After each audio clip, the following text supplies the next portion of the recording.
Hey there, I'm Eternal, and I'm an object show fan that has barely watched any object shows. We have to fix that. Let's play Object Catchup. Hello and welcome into Object Catchup, the series where we discuss object show episodes right after watching them. Whether they're new or old, famous or unknown, it doesn't matter. We will get to it all. Now, for today, it's gonna be a little bit of kind of a mini-ish episode because I've been busy, and this is gonna be a thing that unfortunately is gonna apply to quite a lot of December. There's other projects that I get to, plus it's the holidays, which means other things I gotta do, which means that a lot of you episodes will probably be smaller, and I'll probably be skipping days from time to time. All right. However, for today, we're going to be having a little bit of a tiny little focus on this one series called Fight for Fortune, which released about 1 month ago. Its second episode, right around when I started Object Catch-Up. This episode dropped, which means that it has always been in the backlog of stuff to cover. However, it's been like quite a bit since I've properly being capable of taking a look at it, which means that we will be looking at it right here instead of not anything else, because I think it's pretty solid. It's got 2 episodes. They're relatively lengthy, but they're not too lengthy, because I don't think I would have been able to get an episode out here if I looked at a Omega like a show, with like 7 episodes or 17, right? So I decided to chill it out here and take a look at this instead, which I am hilariously behind too, so I don't mind. We're going to start off here with the first episode of this series. It's uploaded on the Fight for Fortune channel itself, so I'm not exactly sure who runs it. The Twitter ends up being... Who is this, a custom Twitter, or is this a Twitter? It's by Silly Lily. So that's who made the show, I think.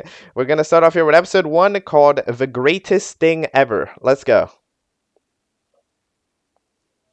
Alright, so I have just watched FFF 1, Triple F, I don't really know how to call it, Fight for Fortune, alright, Fight for Fortune 1, the greatest thing ever. So, we begin here with a little bit of lore from the host's perspective, which, you know what, I am actually an enjoyer of. I enjoy seeing when there's an interesting host, right, I enjoy seeing them actually have some backstory from the start from time to time. Well, a show that has a sort of secretive host is like, yo, what's going on? What's the backstory? How did you get this show? What are you doing? Why do you have no budget? Right, and all that stuff is like, okay, yeah, sure, it's interesting, right? However, the mystery is certainly appreciated. However, it's also not having the mystery is also quite nice, from time to time, where we get to just see the story. So it's like, why is it this way? Okay, here's how. So we get to see Star, a Star character who is apparently was big on TV a couple of years ago, a couple of decades ago, and they really wanted another show, but the boss is like, yo, we don't really got nothing for you, but do we have this show that for some reason is greenlit? It's apparently a reality show that airs at 6 in the morning with $10 of a budget. So we pretty much have nothing going for it. So, I mean, you can take it, I guess, as our worst of the line. So then Star's best friend Mike ends up also joining in alongside them because why not? And then we have ourselves our cast. So the way that this show ends up, I guess, acting itself out, first of all, is obviously trying to rule in a sense of more realism, right? We're not going to really be getting any extravagant challenge, any extravagant battles and stuff, right? That an object show tends to have, battle scenes, death recovery centers, that type of stuff just kind of ain't happening, because we're grounded in a little bit of a set of a more realistic universe, of a more realistic world that almost feels like our world. And for a first object show, which I don't know if this is the creator's first object show, however, it's a very good excuse to not have to do a complicated work in terms of backgrounds and stuff. It's a smart way to get around it by just kind of having a show that's mostly going to be interactions in front of a blank of a backdrop of pretty much nothing, right? it's that type of show that's like that's nice, because then you don't need to do that much background, you don't need to do that much intense animation, and you can kind of have a show that vibes off with it, and it's pretty nice. The art style of this show is very much so thinner lines, the lines and arms a little bit thinner. I'm not gonna necessarily say it's one aesthetic, but it's like roughly it's more around that era, and yeah.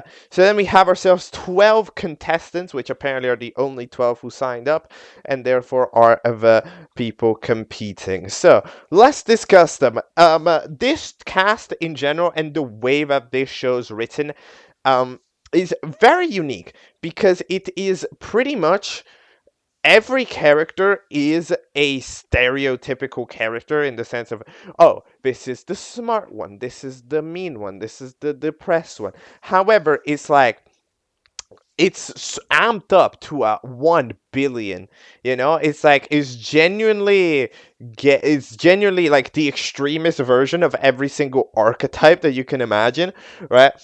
Is in its absolute maximum power throttle, right? With every character, we've got the freaking glass chalice fella with big ass glasses.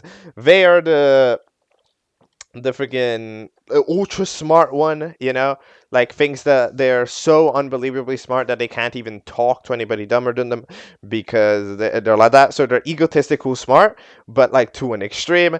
Then we got Straw, who is that kind of girl's character, which you do get to see in a bunch of object shows, right?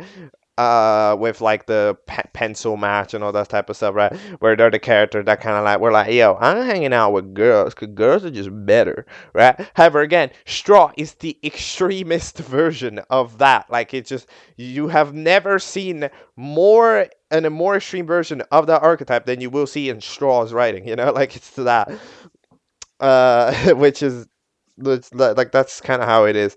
Then we end up having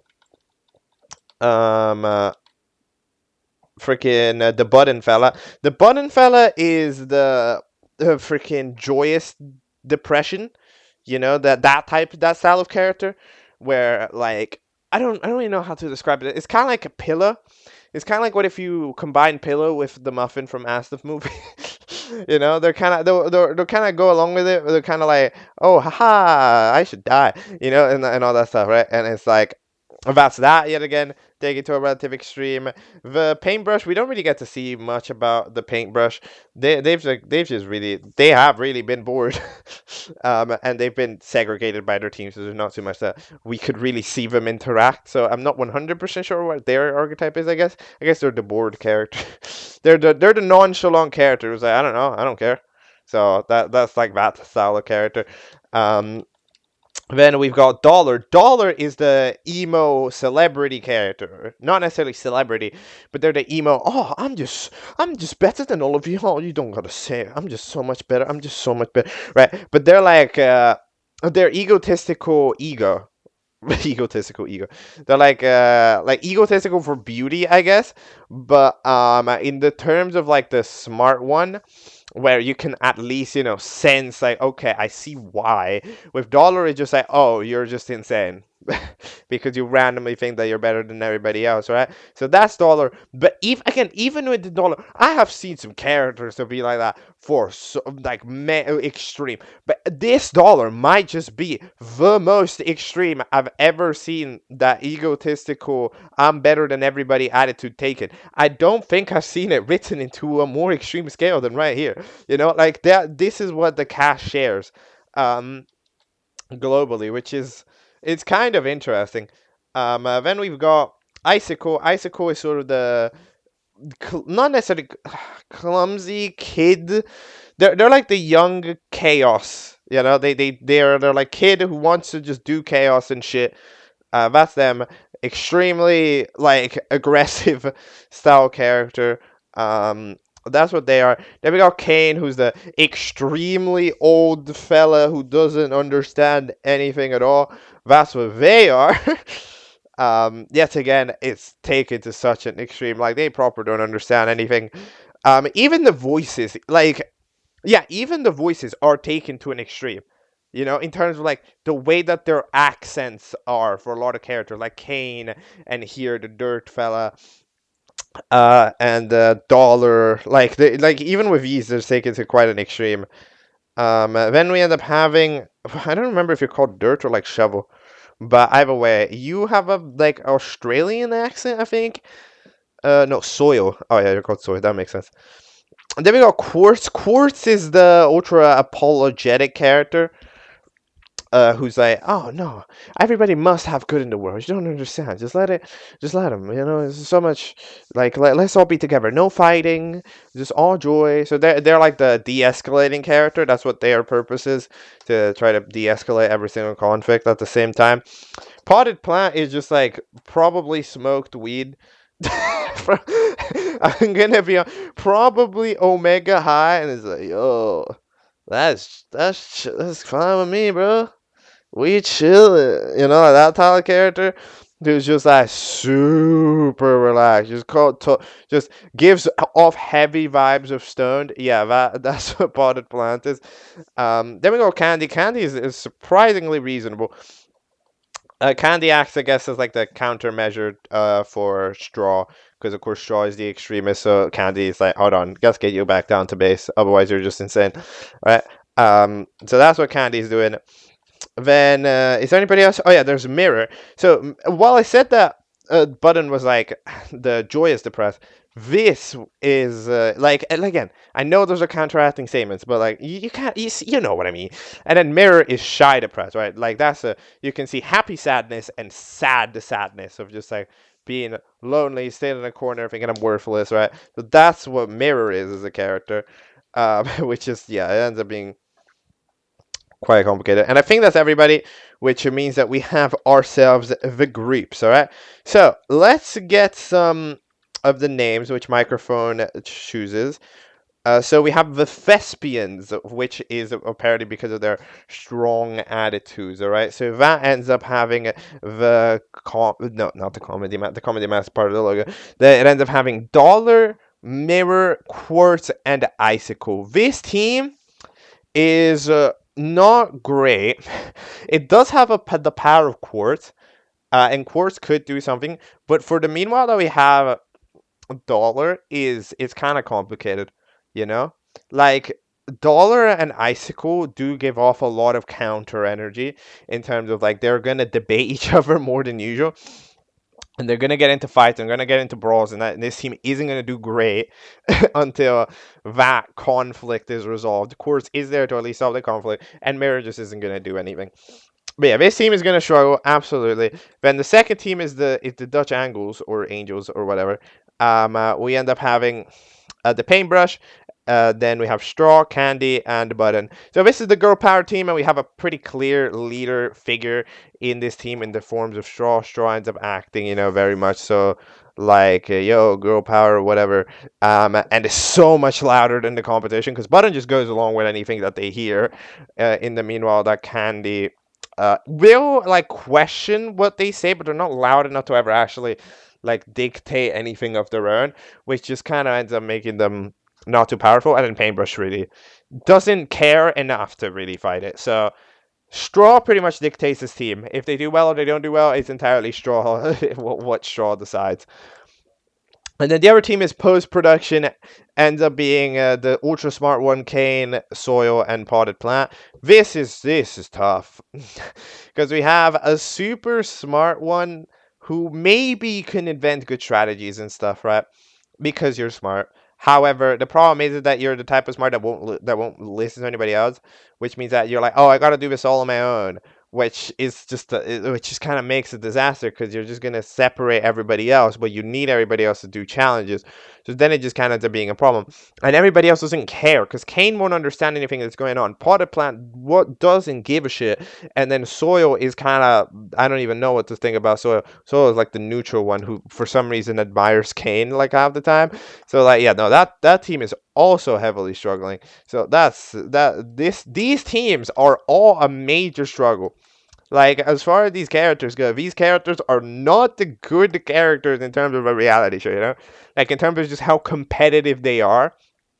as an actual character, this is a weak cast in terms of just who's good at stuff, right? It's a fun cast because again they all have extreme personalities, but is it a good cast in terms of like skill and ability? No, everybody here is absolutely abysmal. Genuinely, the one character I can see doing a little bit is maybe Quartz, but like wow, everybody is so weak. Then our challenge ends up being to make a advertisement for the show with any materials that you have in your acting set. Make an ad for the show. You get some cameras, you get whatever tools you want, and then you get to make it. I like this challenge yet again because it's very grounded. You know, again, this is a challenge that is grounded. This show is grounded in a setting of reality, in a setting of we have no money, right? Which is nice, considering in a world where so many shows end up being like, oh, we randomly have infinite budget, right? It's like it's interesting to have a show that is grounded in a basis of what if that's not what we're doing, right? So that's cool. I enjoy that for sure. But then we end up having the teams doing their respective attempts. So let's go over it at the beginning because some people, I mean, there's a couple of scenes doing them. I don't know what the hell the freaking lemon the super smart fellas doing. For some reason they decide to sabotage their script because water glass because for some reason they're really doesn't look like water. I'm gonna be absolutely for real. It does not look like water. It looks like some freaking purple juice. I didn't know what it looked like, but it didn't really look like water. But I guess it's a water glass. But then they destroy that. Icicle ends up typing, but they're a kid, so we have no idea what the hell they even typed. So that ends up being difficult. And then Star ends up reviewing it. So Straw and the Candy end up doing the first advertisement for Fight of Fortune. And you know what? They are like acting. They're doing acting. It's not exactly the best acting ever invented, but considering the limited time allotment they got into a set, and they did say whatever there was to say about the show, which is not many things, and they only had like 2 times where it went wrong, so it's great stuff. Fair enough, right? Then we have the second one, which is money. You kind of just YOLOing a script because they have no idea what the hell Icicle was supposed to say. And either way, I don't think Dollar would have cared what Icicle had to say. Dollar were just gonna do whatever they wanted to do, anyways. So they end up doing their own little thing until Icicle gets mad that we didn't follow the script that you couldn't understand, and then that was the script. I mean, that one I see why like the Star might have been more intrigued by that one because it's less obviously boring. It gives off some implications of like, oh, this is the cast that this show has. Jesus Christ, like you can see a little bit more of like the day to day of the show, right? Because at the end of the day, what is interesting in a reality show? The people, right? It's either the concept or the people. The concept is non-existent, so the people is interesting. So like you see, the first one we talk about the concept of Fight for Fortune, which isn't interesting, so it's kind of a little bit more boring. However, in the second one we talk about the personalities of Fight for Fortune, which I mean we'll get to see too, but at least gives off a little bit of a better vibe of intrigue. So I see why that team could win, despite the fact that they technically did a dumber job. And then the third one ends up just being nothing because it's recorded badly by Botted Plant. Kane doesn't have idea anything was happening, and then the Water Glass end up giving up completely. So yeah, no, I mean this team is rough. And then we end up having that team losing completely, pretty obviously. So that's team post production. Who gets eliminated here? I don't really know, but yeah, this team is abysmal. There is genuinely just there's a global failure of everybody to care about anybody else or do anything. Like dirt. Oh wait, are you called dirt or soil? Oh no, you are called dirt. What? Okay, but yeah, nah. I mean, I guess I was relying on Kane to actually remember a name. I would absolutely eliminate Kane, by the way, because, like, even though maybe in this episode it doesn't feel like they were the worst one, like, at the end of the day, they're just not an interesting character. Because you can't write Kane any other way than how you're writing Kane right now. Because that would just be mischaracterizing it. So that means that Kane is going to be the exact same gag character multiple times, and this isn't a character that can evolve. Gotta get him out, in my opinion, absolutely. Um, I could see Waterglass get out because Waterglass like ego and you could consider them rude. But again, it's like it's not a bad idea to just like actually just like do the challenge for them, you know? Because like at the end of the day, I understand that Waterglass is being unreasonable, but Waterglass is being unreasonable with the but surprisingly enough being reasonable at the same time because this team is useless. This team is useless. No, yeah, Waterglass probably has to do everything, you know, like genuinely. So it's you just gotta. And I think whatever Waterglass script was going, if the others could even execute it, probably would have been better. Even though I have no idea what the hell the script was gonna be, but I'd have faith for it being better than whatever the hell they ended up doing.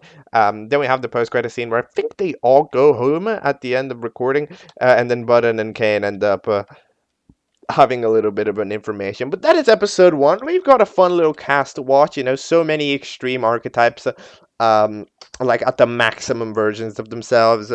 We will have to see how they end up acting in episode 2 of Fight for Fortune, or FFF.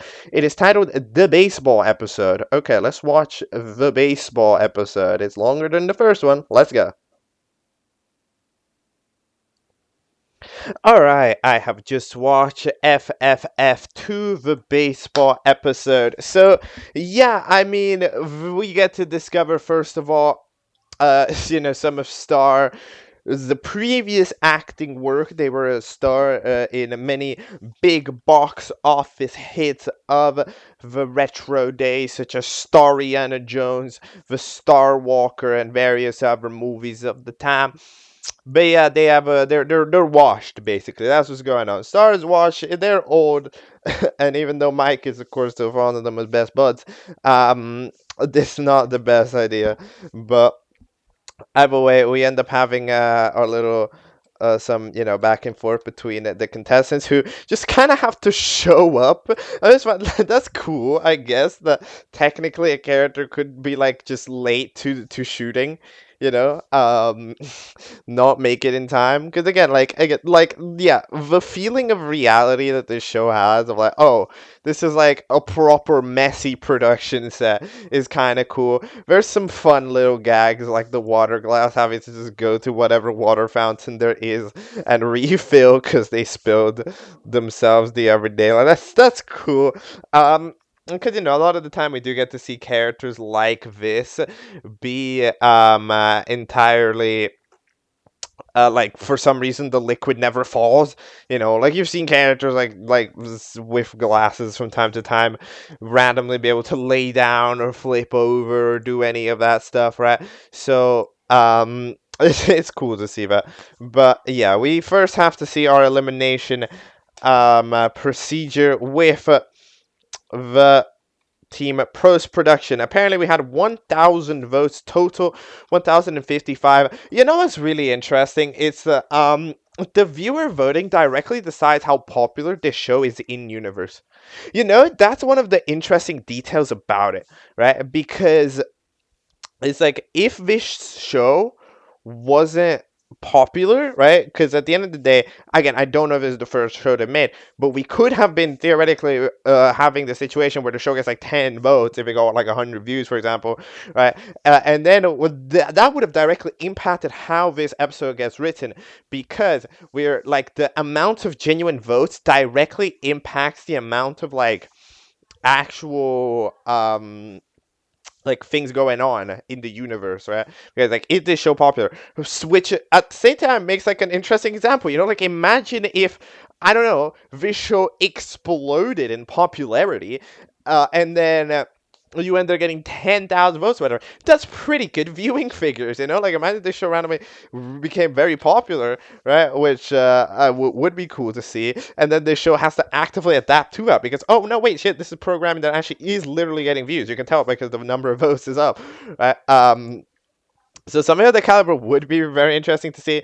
But anyway, out of the 1,055 votes, we end up having some of them get red, which that's kind of that's always a little bit fun. when the characters in universe don't know who Burley is. Anyways, Potted Plant is first safe with 371 votes, which you know what, isn't actually a great majority. If you think about it, when you compare it to like 1,000, it's actually not really that high of a majority, which means that we were relatively split here in the voting procedure, which is it's interesting to see for sure. How people were split on it. I mean, I guess in episode 1, people tend to be a little bit more split, but yeah, most people consider them a chill guy, which, I mean, they are a chill guy. They're like, again, they're the extreme variant of chill, but eventually the second safe ends up being Water Glass for, again, the extreme embodiment of smartness for being that and eventually Kane dies on the spot and gets out with 20 less votes than Dirt, which is kind of interesting. Then we end up having ourselves an intro, by the way, the Fight for Fortune intro. Presumably, this is not acting alongside the budget of the show itself, because, you know, I mean, this looks like it take more than $10 in a lit roller to make. It's actually quite a good intro. I actually enjoy it quite a lot. Especially with like the set light falling and everything. It's kind of cool. So yeah, I think it's an enjoyable intro. I think it was uploaded on its own as well. But Candy eventually ends up rejecting Paintbrush for being like, nope, we're not doing the silent treatment. But yeah, we have our episode here with the main preparation for the challenge. So this is what I'm going to talk about. Yeah, no, like, it's very interesting writing for the show. Like, if you just want to watch a show that feels different to pretty much anything else, because just the way that the characters are, I would recommend a show like this, because shows like it's such an interest, because you don't have a normal conversation happen in this show, because it just can't, because every character is so extreme in the roots of whatever it is that they're trying to be, whether it's smart, ego, right, and all that stuff that.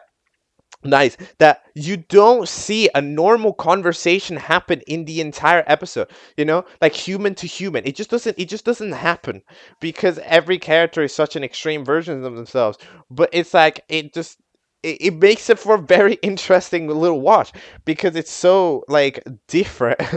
But yeah, we end up having some teams. I like how the Water Glass completely disses Star, being like, "Well, I know you because you know you I support retro media." Yeah, no, this guy's so old, bro. But eventually we end up having the set of Stariana Jones get back. I mean, to be fair, it's not like there really was too much else that they were probably doing with it. So yeah, it's just a cave, all right. So then they will each be entering the cave from a different entrance, and then apparently they have to find the exit, all right. So then they're off doing that. The rake from Dirt gets immediately broken. So yeah, but we can be your new great grandfather.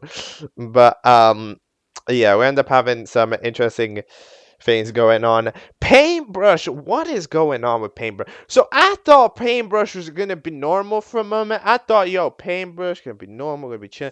But now Paintbrush is like goes from being reasonable because everybody else just ostracizes them for absolutely no reason, to being unreasonable because now as soon as somebody's talking to them, it's like, yo, what's good? When it's like, no, Candy just trying to be normal, trying.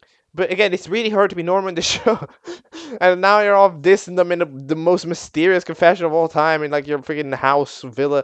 Like, it's such a crazy thing.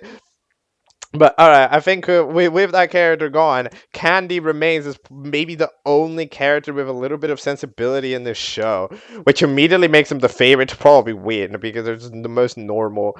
But like, okay, then we end up having some fellas. Most teams end up just absolutely getting distracted by each other.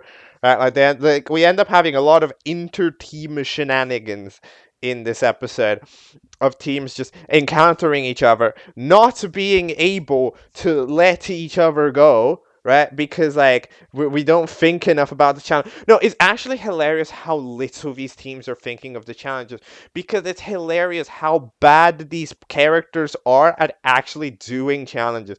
They're genuinely horrendous. Not a single person here has their head screwed on straight. You know, not a single, no human, nobody here, no object, whatever, like, no person here, and it's just, it's like it's such an abysmal combined performance from the entire cast, right? Like if this show had MVP awards, it would need to go to the air for at least helping them breathe, because nothing, like, bro. But like, okay, when that, yeah, like Icicle and Dollars and absolutely going crazy, debating with with the water glass, and then they end up finding the girls' team, and the girls' team obviously can't let the circle go straight, and they're already divided in half, and Icicle ran away from the other team, and Water Glass of course just has to get distracted because like professional debater 3000, and the potted plant doesn't care, they just want to chill because they're dozed off the entire time, right?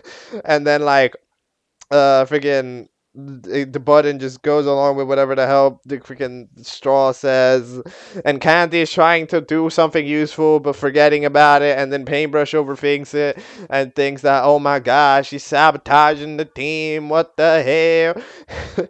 And then Dollar is just like, oh, I'm the go, and then Quartz is just like, yeah, you go get him. It's like, bro, this is this is a global disaster.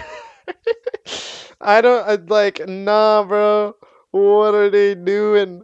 What are these people doing? Bro. Okay. The actual set themselves is pretty interesting.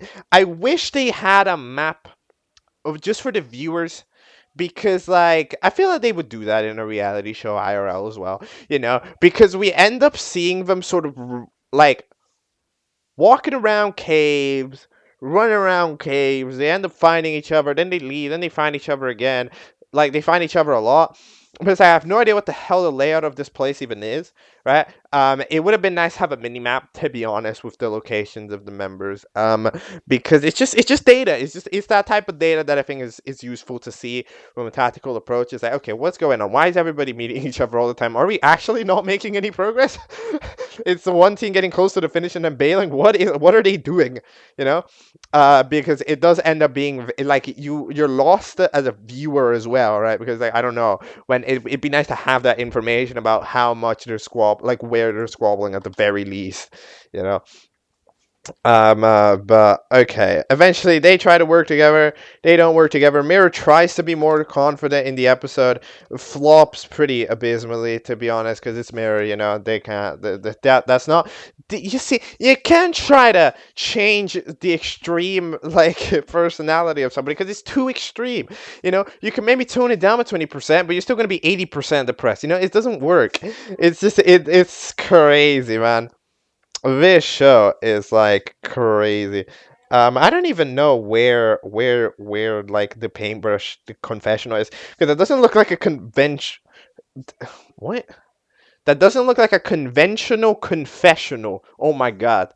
I think that's a sentence that makes sense. Well, that doesn't look like a conventional confessional location. It just looks like a chair in your freaking makeup studio. But how the hell did they get those pickups? Are other people allowed to do confessionals as well and we just didn't know? And Paintbrush was the only one who even had that idea. I was like, yo, can I do confessionals? Like, okay, I guess. So that makes sense.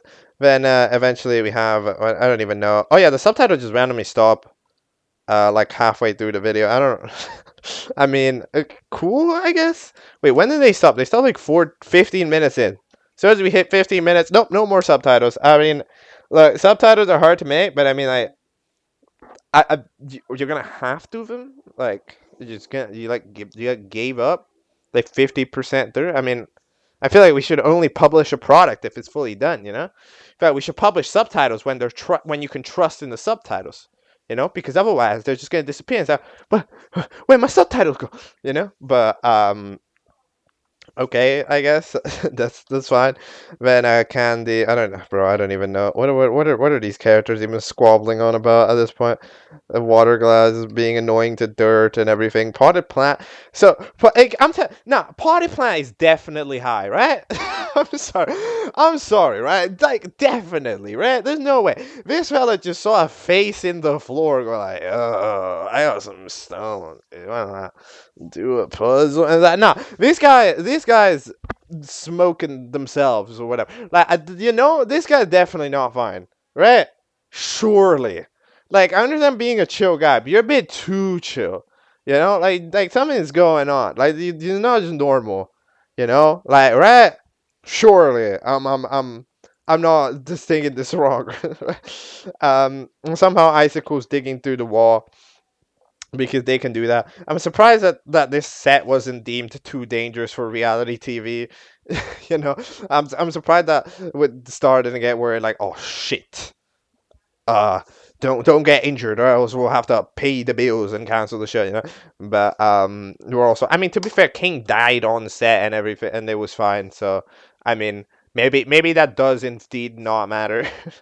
But okay, then Button is fun. I find Button quite a funny character. Again, it's an extreme version of just being a sidekick, right? Like Button is that total sidekick that values nothing within themselves, but like decides to go along with everything, right? It's an interesting character because it's like it is yet again an extreme version of the archetype, but the archetype is a little bit more complex than usual because it's like a character that has a happy facade because they think nothing of themselves and they're miserable. However, they try to be happy by simply following literally everything another person does because it's like, oh, they're all figured out, so I will just be with them and then I'll be all figured out as well. Like that's the way that Button is acting, even if they're literally all broken themselves, which is a nice little twist from a character like Dollar who's just like, I'm cool because I'm cool. Like that's the extent of the personality. Um, so yeah, I like how Quartz just gave up, being like, "Oh, I can't stop Icicle from being a menace, so I'll just morally support them in being a menace. Yay! This is so epic." So like, all right. Then eventually we end up finding the exits after Button says some swear bullshit or whatever. Then we have some stuff. Oh yeah, the team at the potted plant ends up finding them because Water Glass ends up eventually no, actually, Water Glass ends up like that. The teams end up eventually stop squabbling forever. Somehow, some way, Potted Plant's puzzle actually works, and it tells them to go that way, and they go that way. You know what? I'm almost surprised that they followed it because these are the people we're talking about. They were probably somehow gonna go that direction and end up on the moon. Like these people. Like, nah, you're not. Like, the problem is that okay, sure, Water Glass like, oh, you guys are inferior IQ, but it's like the problem is that no, like to be fair, they're right. The average IQ of this show is 12. Like, everybody is so dumb, and it's hilarious. Like, don't blame it. It's not a bad thing. It's interesting. We have a show where everybody is just an idiot. They're an idiot in their own unique way. Nobody has any source of like logic within them except like Candy. Like that's the only character. Everybody else is stupid. Like, eventually, Star ends up being safe. I really like the scene of each person coming in, like doing the split screen, like Mirror not getting to talk, and then eventually they talk to each other through the split screen. And they start debating, and then Quartz takes over the mirror, and then Dollar just grabs the mirror. Like that's a cool scene. I actually enjoyed that one quite a bit. Um, uh, oh yeah, I think it was the flashlight in the background because they had the flashlight. I don't think they ever ate the batteries from the flashlight. But yeah, eventually before Paintbrush can get by, Dollar picks up a mirror as the apprentice. To be fair to Dollar, Dollar was like, "I'm gonna be your apprentice," but they did actually show signs of caring about them. In a sense of like, we didn't just go, like, "Oh yeah, I'll be your apprentice," and then go like, be more like me and then leave, like they are actually in a way being like, okay, remember what I told you, okay, do this now, oh no no no, remember what I told you, like the dollar is genuinely doing something, which is interesting. It's more than what I was expecting. It's more effort than what I was expecting dollar to put in, and then by doing stuff like picking a mirror, like I'll carry you over, when the others weren't going to do that. So I like it. So I like to see that at least Dollar is putting in a little bit of team spirit to their promise. Is that you'll be my apprentice and I'll be your mentor. But Dollar is actually attempting to act like a mentor, rather than being like super dumb. Which is a nice little switch up. I don't mind it. I think that's pretty cool, to be honest. And then we have ourselves the team being up for elimination. The Dutch Angles, which is Go Power Team, because they left Paintbrush behind, and that means that they get out. So, this is about to save, which I didn't exactly clock last time. Thankfully for last time, I think Kane would get out in both an eliminate and a save. In the vote to save, we have a little bit of a more interesting situation. So, like, Candy, I think, should be safe, because, like, Candy, again, is the only one who has acted with logic, you know?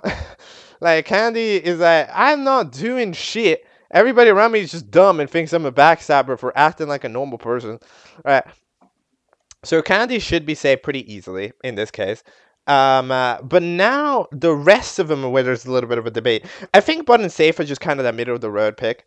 I don't think that they'll get the least votes because, like, they are funny. They do some interesting gags and you might feel sorry for them. But I think they're a nice comic relief character to have. So I like Button. I'm gonna say we keep Button around. So then there's that debate of Straw and Paintbrush, because Straw is hilariously unreasonable all of the time publicly. Paintbrush is hilariously unreasonable all of the time in the confessional, right?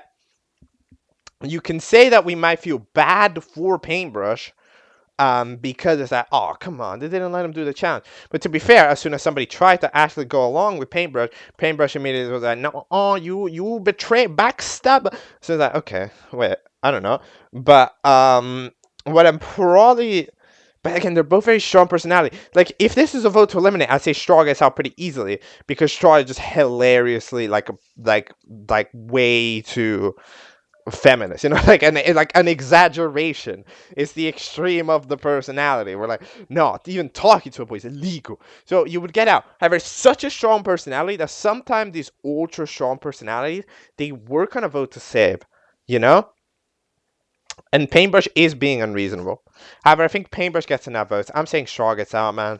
Straw gets out. I don't know. I just gotta say it. It makes too much sense for them to get out compared to like a Paintbrush or something, But like Paintbrush, yeah, I could see them getting out, but at the same time, them saying it makes sense. So I'm gonna say Straw out. I'm saying the Straw gets out. I like the scene at the post credit scene of Water Glass. I think the way that the glasses on Water Glass end up like stretching like more like eyes depending on how they are. I think that makes it an interesting design choice. In general, stylistically, the show is pretty nice. It like the more one-ish aesthetic of it ends up making it feel like quite a bit different as well. So like it's a show that looks different, feels different, the characters act different, and it's got a different vibe going on to itself, which is rather nice. It's based on a different setting than usual. It tries to be original, and I think it succeeds. It's pretty original. In my opinion, it's pretty original. I mean, I'm sure there's other object shows about like a host with no money. Like I'm sure, like that. Yeah, that's the thing that happens. Like not even that, not often. But like in this case, it's like it's super no money, right? So like it ends up being pretty interesting. We don't get to see what the water glass looks like without the glasses. Maybe next time. Which is unfortunate. I mean, they're just gonna look normal, right? And no, maybe they're gonna have like one eye or something, an eye patch. I don't know. I just said that at random. But yeah, that's FFF, a fight for fortune. It was pretty cool. Apologies, of course, for looking at these episodes like 1 billion years late. But hey, 1 million years late is better than never. That's what I always say. And yeah, I didn't want to take a look at this because ever since I originally found it, I did find it somewhat interesting. I thought the thumbnails were quite good. I thought it was a promising little pitch for an idea. However, I was kind of, again, busy with other things to take a look at as well, right? That you kind of got to take a look at. But overall, this was pretty cool. It was a nice romp. I do hope to see more, of course. What was the time between episodes? 1 and 2 took 3 months apparently between them. So then I don't know if that's the average production schedule, especially when holidays are happening. Holidays can either like really speed up a show's production or really slow down a show's production. It kind of depends on what how the team goes. Right, 'cause they can either be all off for the holidays or all have time on the holidays, because of course holidays give you time off, right? So that'll be interesting. But yeah, I'll absolutely be checking out more of his show in the future. Good stuff that y'all are doing, unique stuff that y'all are doing, and you know me, I love me some unique object shows to know about, to have in my brain wiring at all times. That's cool. Let's go to the next segment. Pow pow pow. I don't know why I made that noise. Pow pow pow. Look. When the budget that you have is $10 in a limit, maybe those are the sound effects that you need. Where you can buy sound effects. I hope we see that gag in the next Fight for Fortune episode. All right, next. And the next thing that we're going to be taking a look at is a request from quite a while ago, nearing on 2 weeks ago. Unfortunately, I wasn't able to get to it because of BFDIA, the whole shenanigans, and not having time. So, MarkedBomby, or Objectsandloresforever, we took a look at one of their shows on the Halloween special, episode 31. We took a look at their the Scary Object show, and then after we did that, we recommended that we look at their primary object show series, which is titled The Cool Object Show. Now, even though they requested me to take a look at the coolest object show, I couldn't help but notice that the coolest object show is season 3 of the respective series, which means that we have to take a look at season 1 and 2. We just gotta, okay? Like, it's season 3, and it has to be, because we gotta watch season 1 and 2, right? You know, so we're gonna be starting off here by watching the Cool Object Show, which is season 1, released 2 years ago, entirely. Starting with episode 1, Can You Please Stop Talking? Let's do it. Alright, I just watched the Cool Object Show episode 1. We're gonna kind of speed through these because, you know, there's a relatively small episode. So we get introduced to one of the greatest object show casts of all time. We have Face, that is a face. We have the number 7 that looks more like a badly drawn rectangle. We have got Teardrop that looks like the number 6 text, which, like, the text is a cat. Okay. Um, we've got blue squid. I don't know what it is. And then I don't even know what else there is. Oh no, there is Rubber Ball, Red Ball, the character as well. So 7 uses their own hand, which happens to be red and circular, which means that they end up being safe. And then the Teardrop decides to claim the sleeping red ball as the ball, which means that they are safe. Everybody else is up for elimination. For some reason, the voting numbers are A, C, B, and the O, which is why O? I don't know, but we're gonna move on to episode 2, basketballing. All right, that is episode 2. I just gotta say, this host has an unreplicatable voice. How do you do this voice? You guys, how do you do it? Basketball? That doesn't sound right. How do you do this voice? This voice is like impossible to do. It's one of the greatest voices of mankind, to be fair. Eliminated is Face, which ends up going to Foul World, whatever the hell that is, but they have officially been banished to Foul World, where they end up getting eliminated. Then the challenge is to make a basketball, like physical, not like land a shot. No, you have to make a basketball. And then, you know what? I do actually like the contestants' approach here. Nobody magically knows how to construct a basketball from scratch, because nobody does. Which means that the other characters have to invent loopholes and workarounds, so they paint themselves as the basketball. Everybody has this idea, which kind of makes me honestly think that in the writing department we thought of one way to cheese the challenges and made everyone try it. But yeah, red ball paints himself basketball colored, seven paints their hand basketball colored, and they're safe. The squid fella tried, however, they're not circular enough, and that means that everybody else is up for elimination. A, B, or D, or O. It's not D. That's not what a D looks like. I don't. Whatever. Tex didn't even try the challenge. I mean, they could have said the letter O and it said, no, trust me, it's a basketball. Try. But all right. Episode 3. Bring back our host. All right, that is episode 3. So the host fucking dies. Why? Because of the hit quote. I'm sorry, I was just playing with my dots. That the text the character said, okay, all right, then you do you. But then the host is dead, which means that we need to revive them. But thankfully, Teardrop got bitten by a spider and now has Spider-Man powers. They fling a web and the host has been revived. Genuinely, I have no idea what else that would be. It looks like a fucking spider web launch, you know, like the like that's what that looks like. And then the text ends up getting eliminated. Goodbye. And then we end up having a vote for a debut.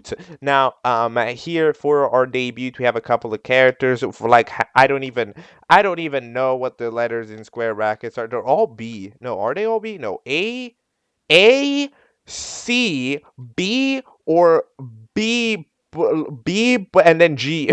What are these? No, I don't know. But either way, Teardrop gets to vote on it, and they vote funny, but the stickman emoji face.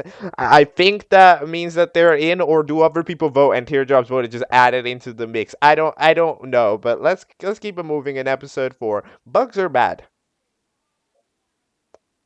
How did the episodes get shorter? I'm trying to talk about the episode for the length of the episodes. Okay, so Emoji Stickman debuts. I don't know if that's because the other people voted for the Emoji Stickman or if Teardrop voted for the Emoji Stickman. Anyways, our challenge is to fight the bug, the singular bug that was released. And of course, since the debutant always must win the challenge, they end up having a mysterious ray gun that makes the bug bleed out to death. And that means that Emoji Stickman is safe, or however you're supposed to say. I don't know. This host is an insane voice. And then everybody else is up for elimination. Who's getting eliminated? I don't know. Seven hasn't shown up in like 2 episodes. I don't next. Okay, so that is episode 5. Amount of things I understood in that episode, very tiny amount. So, eliminated is apparently the freaking toy squid fella. They got eliminated with 2 votes or something. Okay, goodbye, bye bye. Then the next challenge is to eat the night. I don't know what we're saying here. Unfortunately, the music is too loud and the microphone is muffled, while at the same time having an extremely like thick voice like the one of the host. So that kind of ends up being a little bit complicated to listen. But either way, time passes. 7 is dead, like just fucking dead. But that means that they're immune. So then everybody else does a contestant vote for who joins. However, everybody votes 7 for some reason, despite the fact that they were apparently immunity. Glad to know the contestants have no idea what's going on in this show either. Because I sure don't really. But the contestants don't seem to understand what's happening anyways. Or maybe it's a way of protesting, like, we don't want to vote, we'll vote for the safe guy, which would be an interesting way. But either way, Ball ends up getting eliminated because of the singular ever vote. And then we have a vote to rejoin between the hit character Ball, which just literally just got eliminated, the blue fella text, and the face. Usually the first character eliminated ends up rejoining. However, will I go with that? No, I'm not going to go with that. I'm saying Ball rejoins immediately because they were unfairly eliminated because they didn't have enough votes. Okay, that's my prediction. Anyhow, we are now heading over to episode 6, which is titled it's titled So This Is Where the Eliminated Contestants Are. All right, that's all sounds handy and dandy. Let's watch it. Okay, that is episode 6. So we end up going to the hit land known as Foul World. Now, I don't know what is going on in Foul World. However, it looks like the moon. I'm not gonna lie, it just looks like the moon. It's like some grayscale area with a completely pitch black sky. I actually get the results completely in reverse. It turns out that the face and ball get no votes, and then text gets the most at 2 votes.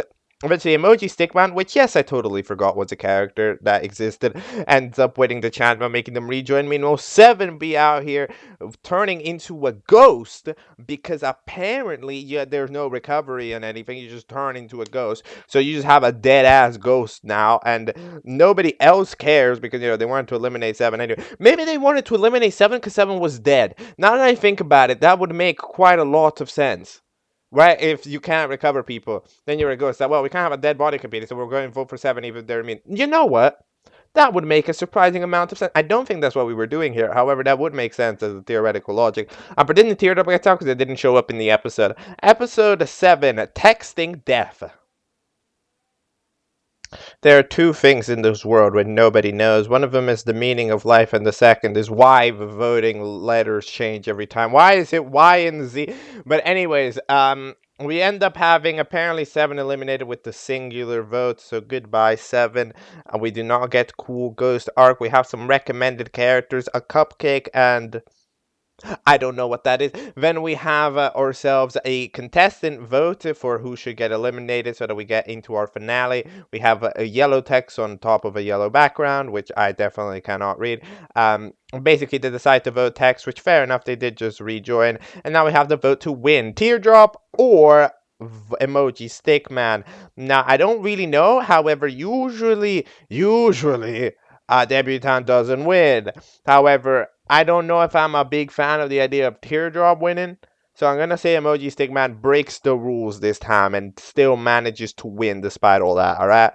Episode 8 in the finale of the first season of the Cool Object Show, The End of an Era. Let's go. Alright, that is the finale of Season 8, The End of an Era. So, we bring back all of the eliminated contestants, and I unfortunately am wrong. I cannot predict the behavior of the 4 people who voted on this season. Teardrop wins in a 3-2 vote. It was a pretty close one, of course, but good job, Teardrop, on winning. Even though, you want something. Teardrop's probably never going to win a BFDI, to be honest, realistically speaking. So having them win something here is at least cool to see them get some love in some other object shows as well. So I've officially understood they only took until the finale, but I now know what Fair World is. It's actually Fun World, and it's the play on words that the Fun World is super barren and sad, and a Sad World was the prize, because a Sad World is a super happy and fun place with tons of games and shit. Okay, I understand. Then we pretty much do the BFDI. Literally everybody gets allowed in by Teardrop except Face. For some reason, I don't know why, but they end up being banished, and now they become super evil and have red eyes. And maybe that can set up season 2. The host also goes into Sad World, because why not? And then the 2 previously mentioned contestants, the recommended characters, are now on a vote for who should join season 2.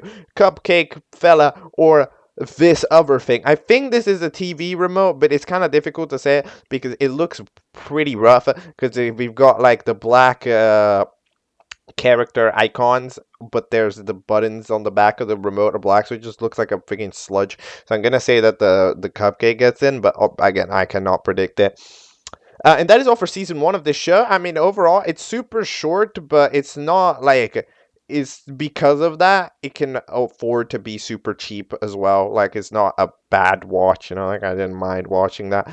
The Cooler Object Show now has 4 episodes, or has 3 episodes with 4 videos, yeah, because one of them is an A and B. Let's start off with episode 1, titled Another Season. Let's go, The Cooler Object Show. Alright, welcome to the new season, The Cooler Object Show. Our background's exactly the same. Our host looks like 7, but no. You see, they're actually question mark. For a moment, I thought they were going to be, I'm Golden 7. But no, it's actually question mark. Who's the host? And then we have ourselves our cast that introduces themselves. And by that, I mean they obviously don't do that. So, they end up forming team names. So the first team name is called Ya Ya Ya Ya. which by the way said in the most incredible voice of all time. To be fair, all right, to be fair here to this fella, some of these voices are very unique. They're really hard to listen to because the mic just doesn't pick them out correctly. But they are very unique voices that I can't recreate. Like I don't like if I thought that the freaking Pink Face's voice was hard to do, this host question marks voice. What the hell? How do you even do that?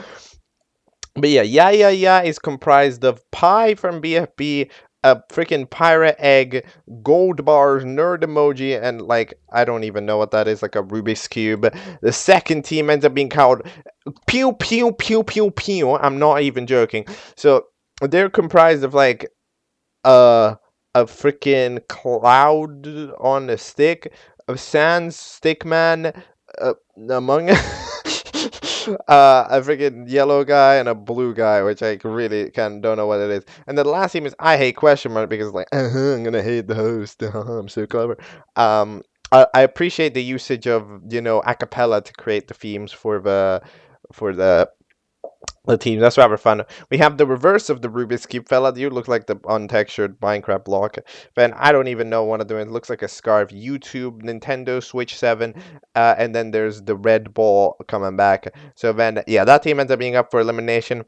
So those are their voting screen. It's so hard to understand when the brush size is so unbelievably large. But we still are not allowed to. Wait, is there even the letter D? I don't know what the letters are. Whatever. Episode 1, part 1. No, part 1 of episode 2. Betryal is the name. Let's go. Alright, I just watched episode 2 of the Cooler Object Show, and I'm lost. I am lost, oh, mega lost. What is happening? So first we have our eliminations, where we have the incredible idea of showing the votes one by one. How, like, for viewer voting. Imagine doing that. In a show. Imagine if a real show did that. BFDI, but the votes are announced one by one. like this fucking live stream of the teapot votes getting read out in order one by one until like in order that they came in. Like imagine, like what the hell? Okay. YouTube ends up getting eliminated pretty clearly because they did say the team name I hate question mark, which of course was a bad team name idea. So they get out, so the viewers make sense on that aspect. For some reason, there's also a vote for Eraser, which I swear to God was not a character in this show. I swear they were not a somebody in the show. But yeah, YouTube is eliminated. They get freaking disintegrated by Glove, which is a character who's evil. I don't know, but you just got gloved. So then Glove is gonna, I don't know, Glove. I think the challenge is to fight Glove, but it's kind of hard to understand. Because by about this point, the music multiplies. Yes, we have a multiplication of the music. We have two audio. We have the same song playing twice on different intervals. It's echoing, especially on the voting screen that later pops up. By the way, wait, the voting screen pops up? I don't even know what this text is. I think that says miss 1 kg, but but generally, I don't even know. And then eventually the first team, which I think was called Team Yeah, is up for elimination for, I don't fucking know, they did something, but they're up for elimination. And in the meantime, we got a post-credit scene of a green triangle being like, I can save you guys! I guess the fellas who, are in the fun world, for their crimes. No. For not participating. They're trying to get saved by a green triangle, but apparently it's too late. I'm going to take over the world and you're going to die. I don't know who the hell said that. I think it might be the alien. Maybe the alien said that. I don't know. Yeah, I don't really know. But bruh, like this is a video. I gotta admit, it's interesting. The music ends up being such a loud volume that it's just kind of hard to hear what's going on most of the time. Part 2 of episode 2 of Betryal is the name. Let's go. Okay, wow.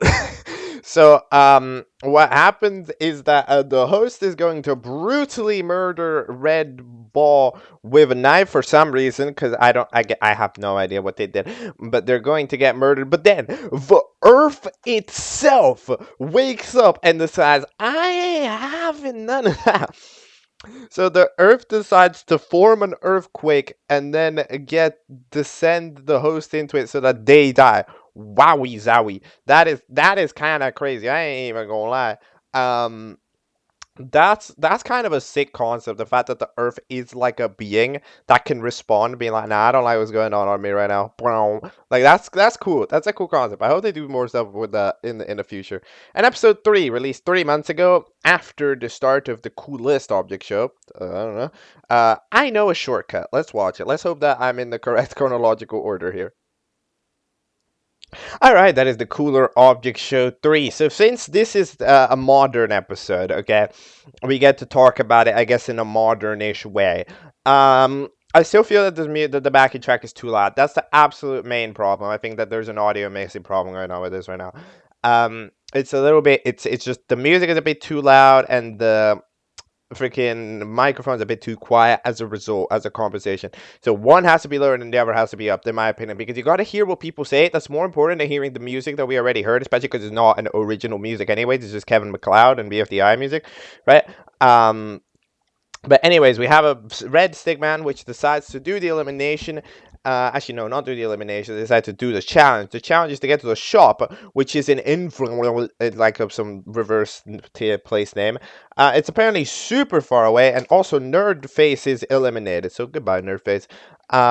So then they proceed to try various methods of transportation, which it is nice that we get to see some like characters do challenges, rather than just having the episode be too short.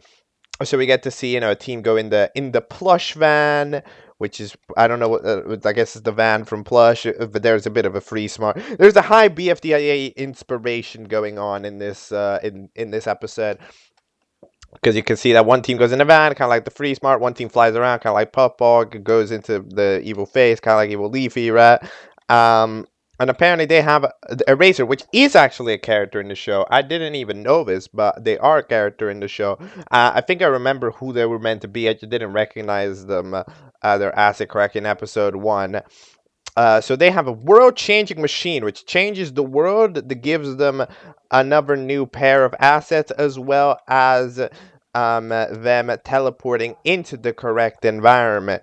Then Team Pew Pew Pew Pew Pew Pew Pew Pew end up making the drive, even though 2,800 miles is a lot. I don't know. That must have taken them a while, but they do make it, and that means that Team yeah is up for elimination.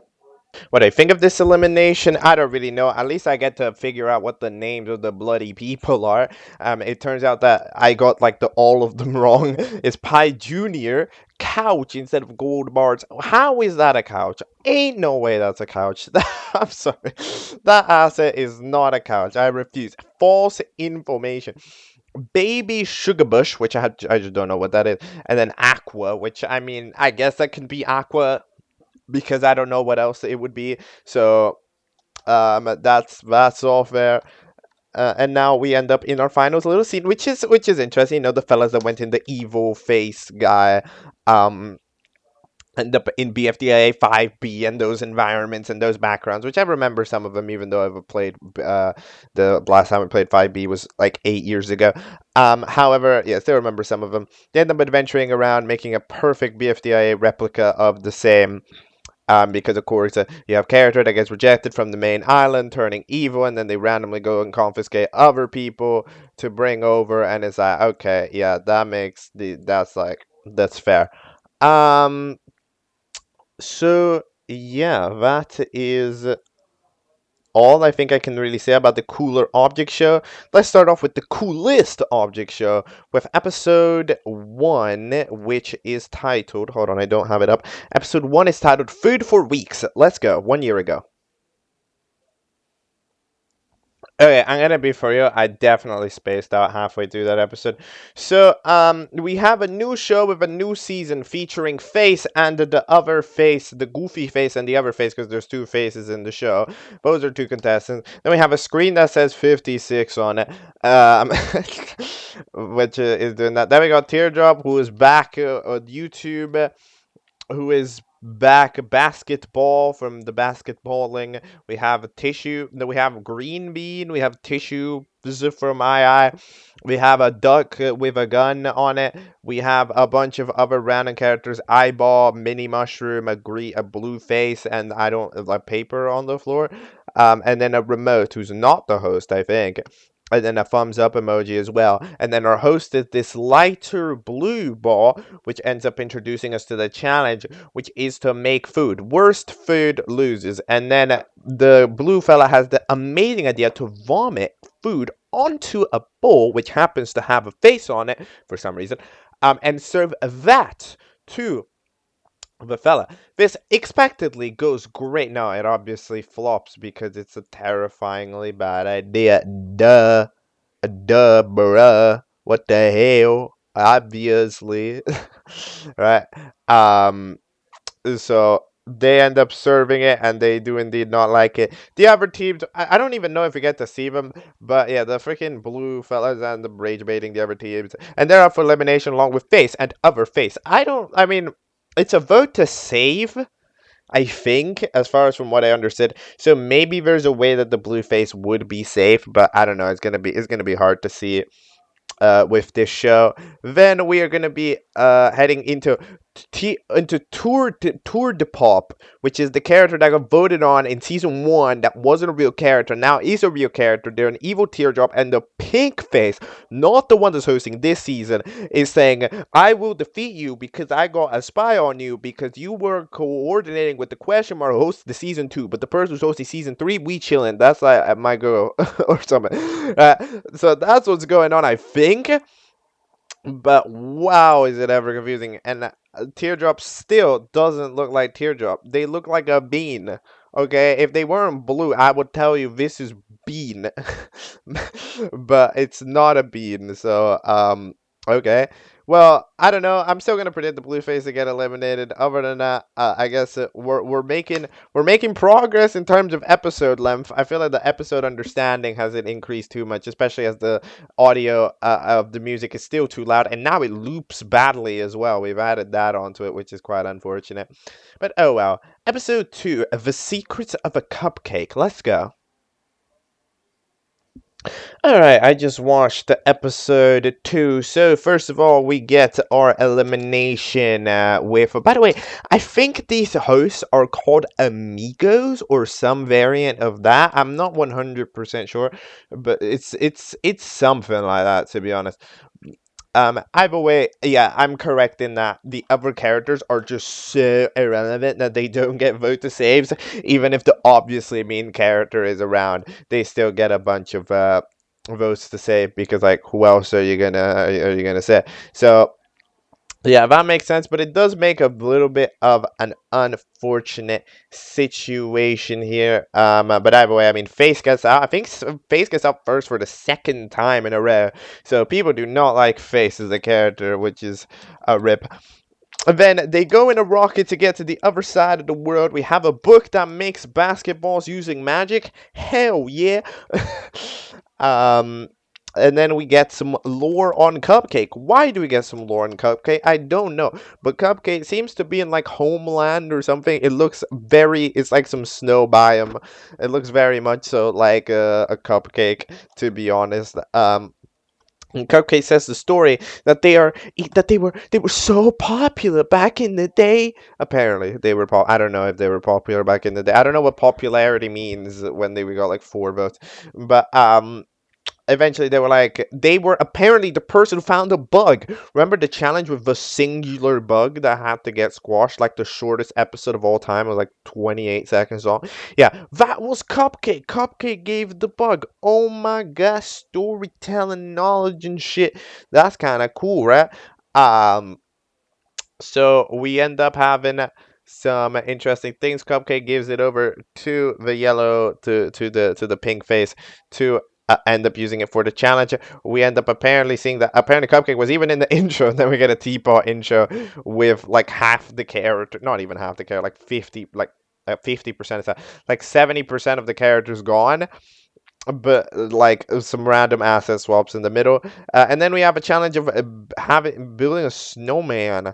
So we have a couple of snowman, and eventually the no, what team ends up having the worst snowman is the team that has a snowman made out of like a person. which is interesting. I mean, I don't know why it's that bad, but okay. I guess the tier team loses. I mean, come on. There is literally a snowman made out of basketballs, and you're telling me that that wasn't the worst one, like, bruh? Are we for real right now? But okay. Everybody else ends up, well, the team, of course, with the wait, which team is up for eliminate? Hold on, no, wait. Did I get the team wrong? Hold on. Wait. So the first team gets 8 out of 10. The stack snowballs on top of each other. Then you get a 7 out of 10, 5 out of 10, 6 out of 10. But then the team with teardrop doesn't lose? Wait, what?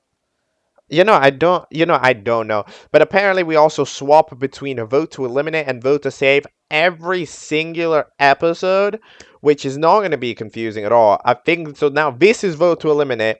Or the vote to eliminate, I don't know, Among Us, because dead meme, I don't know, bro. Let's watch episode 3, Down into the Drown. Alright, I just watched episode 3, Down into the Drown. So, yeah, we have our elimination. For once, I actually predict an elimination in the show correctly, which I pretty much never do. So a dead meme guy, or also known as a mongoose, ends up getting eliminated. And then we have a challenge called skydiving. We have a new intro showing all of the planets in the world. In our universe, which is pretty interesting to see. Now we got the Earth, we got the snow planet, which presumably we are because we rocketed to it. A fish planet, a desert planet, a lava planet with moons in it, a portal which heads you into some alien dimension planets with like other shit going on.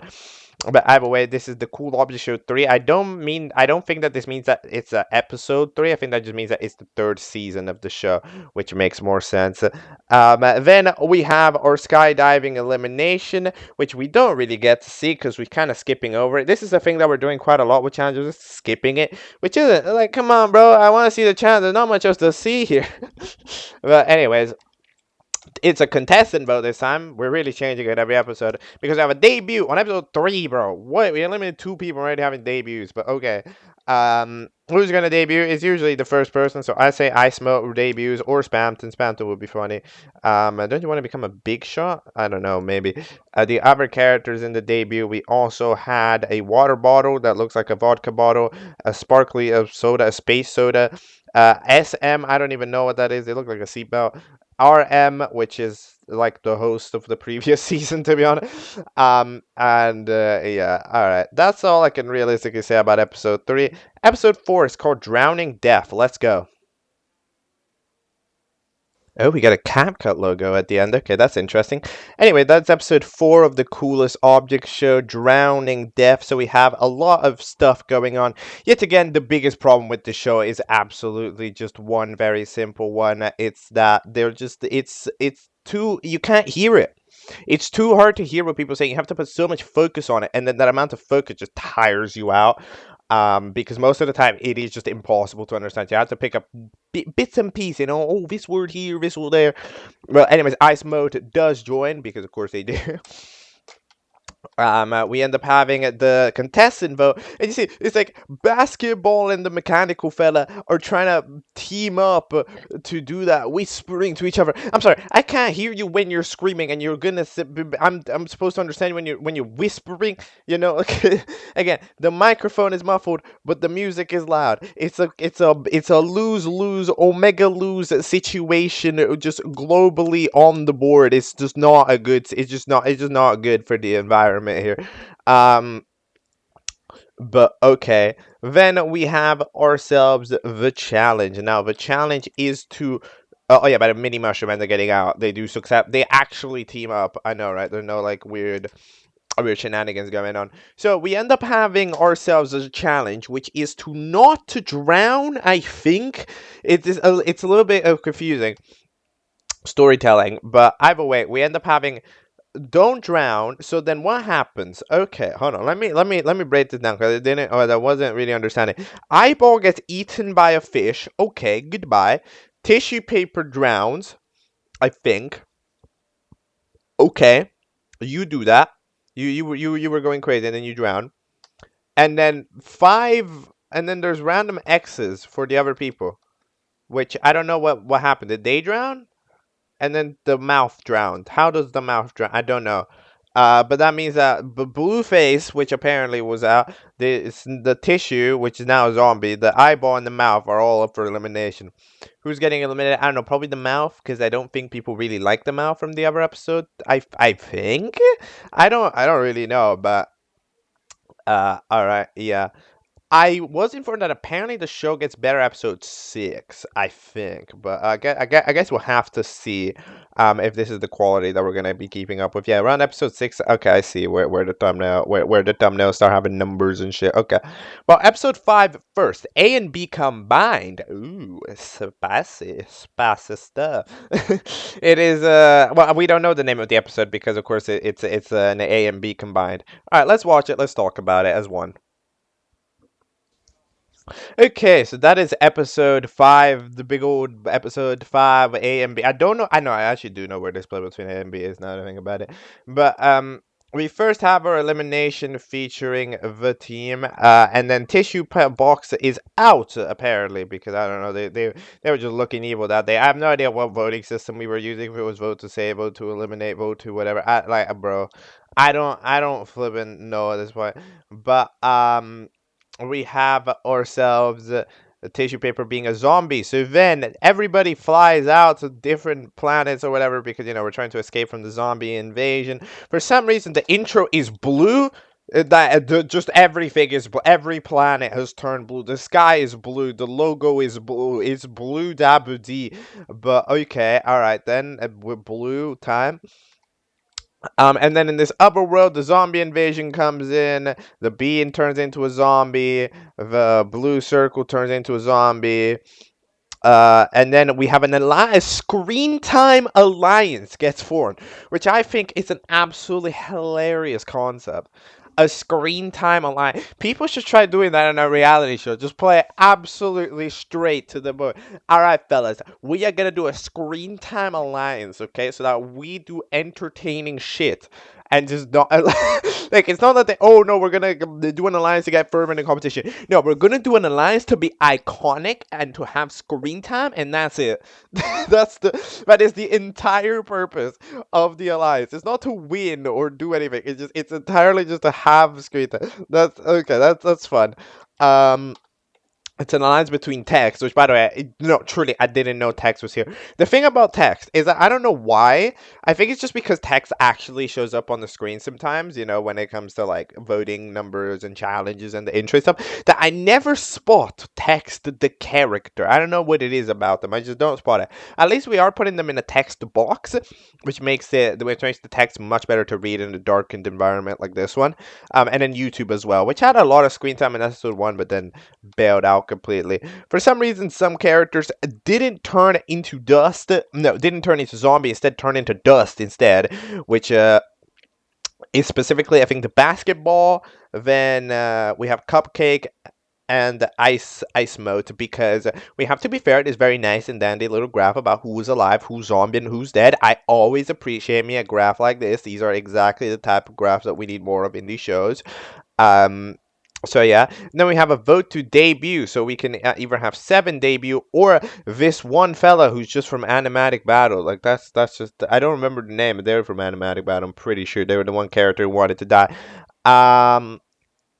But anyways, then on the second part, the zombies keep their invasion going, and then the hit character Ghostly appears. Now, the interesting thing about Ghostly is that Ghostly has another VA that has a different voice to it, which means that the microphone is different, and the microphone is louder and legible, and I can understand it.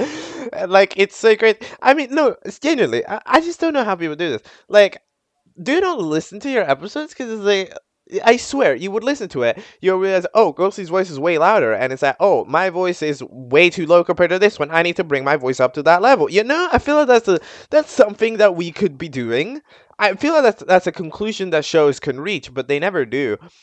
But anyways, I don't know who the hell joined. I think, wait, who joined? Who won the debut join? Or do we not know? Oh, we might not know because it's A and B. No, but we do. Wait, what? I don't know. Okay, I don't know. Then we have the evil drop tier, or whatever, the reverse one, and then we find out that Ghostly won't be sticking around, which is quite sad. And the three characters that died but didn't turn into a zombie end up getting up for elimination because he should have been a zombie. How dare you not be a zombie? So, all right. Episode 6 is titled The Musical Episode. Let's watch it. Alright, so that is episode 6 of the musical episode. So, we have the blue cube trying to figure out how to make a portal, even though it literally says right there on the portal maker that you have to insert 8 items to make a portal. What does that mean? Just any 8 items? You just have to input 8 things. 8 things, you got portal. Alright, but anyways, some characters are frolicking in different places, like the rocket or a UFO, and then the flyaway. But then the freaking blue fella is in Amigos Junior appear. I don't know. So Blue Circle finds Amigos Junior, who who is getting some lore, and then we find out that Amigos ends up getting captured, I think, and is like robbed. But then the eyeball, which by the way I think has had an asset rework, they look quite a bit better now. I do actually enjoy how they look. We end up asking the main host, which is a different blue circle, ends up saying to recover. So then everybody's recovered, and then apparently we go to a shop being hosted by Green Circle. There's a lot of circles contestants. Okay, there's a lot of circle people in the show. And then Bean ends up singing a story of Undertale, which is pretty fun. We have a little recreation at the beginning of the music video. And then we got a super teleporter for these efforts, which allows everybody to super teleport to somewhere. While we look at that, we see all of our eliminated contestants and where they are standing. I don't know if this is their ghost selves. I mean, we do know that ghosts exist, so I don't know exactly where they are. But we get to see the backdrops of every planet, which I mean, I guess it's useful. And then the episode abruptly ends. I guess we'll have to find out what happens in episode 7, the Spookly Halloween of Light. Okay, let's see. Bro, I just realized how short that segment was, and I wanted to switch episode. Now, hold on. I'm sorry. Why did I make that segment like 3 seconds long? Um. Anyways, as usual, the main issues are still remaining. I really hope that at some point we figured out that we don't actually like that the music is in general too loud, and the music that closed us off it was pretty nice composition, to be fair, though. So I did enjoy listening to that one at the very least. And now I think that we could more properly switch episodes to episode 7, which is called the Spookly Halloween of Light. Okay, all right, let's go. Let's get right into it. All right, episode 7, the start of the improvements. Apparently, we do get some credits and everything, which is it's quite interesting. It's quite funky. So, in this episode, we end up having a much toned down audio. It's roughly now in line with the audio. It's not louder than the voice. It's roughly in line. So in general, we are definitely having a more watchable experience here from the get go. However, Icemo ends up getting eliminated with 5 votes. Makes perfect sense. Ever since they debuted, they haven't really done a damn thing, and they've just been kind of dead. So yeah, it was time to go. It was a failed experiment there from the viewers. We have a new intro. It's a cool intro. I'm glad we get some names and pronouns for everybody. Although it does. I'm sorry, I don't know what song this is. It certainly sounds like there's 2 songs playing at the same time. Is that just me? Like, I don't know. I was listening to that. Hold on. This is like a mashup where you just put 2 songs, like a DJ. Like, you just put 2 songs at the same time. But yeah, well, we also get to find out that Captura Amigos is truly the name of the host, right? Because that wasn't still 100% sure. But yeah, because I think Captura Amigos for hosting the show, I guess. Ice Smoke gets their soul taken away by Spamton, which is a character in the show. Hey, you gotta deal with what you gotta deal with. And then our challenge ends up to being a costume. You know what? I'm surprised that we did actually keep our word from episodes like 3 or whatever. I don't remember when we said that the costume challenge was incoming, but we did say that like 5 episodes ago, and it did end up being true. So respect for that. Egg ends up getting a 10 out of 10. I gotta agree. Then for some reason we get a 0 out of 10 on Blue Ball's costume. Is this anti-furry propaganda? What is this? What do you mean 0 out of 10? You a hater. 0 out of 10. Come on, there was effort put in at least.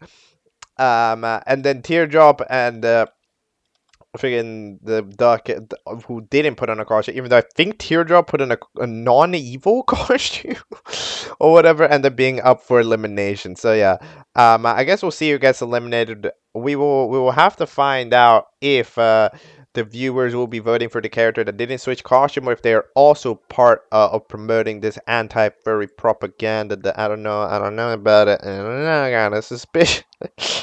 But all right, it's time for episode 8 of the show called "A New Phase of the Game." Okay, then let's go.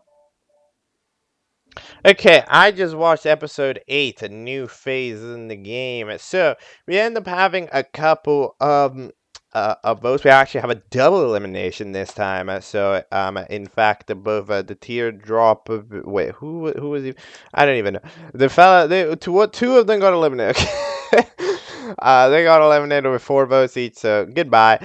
Um, and then we have ourselves a new phase in the game. So before I explain this, I will like to point out that I do see the red or like pink ball hanging out in the background, spying. I like that detail. You know, if you pay attention, you'll see them. They're pretty easy to see, but like if you pay attention, you'll be seeing them. And you're like, oh, oh, oh, you know, like you'll be able to think about it.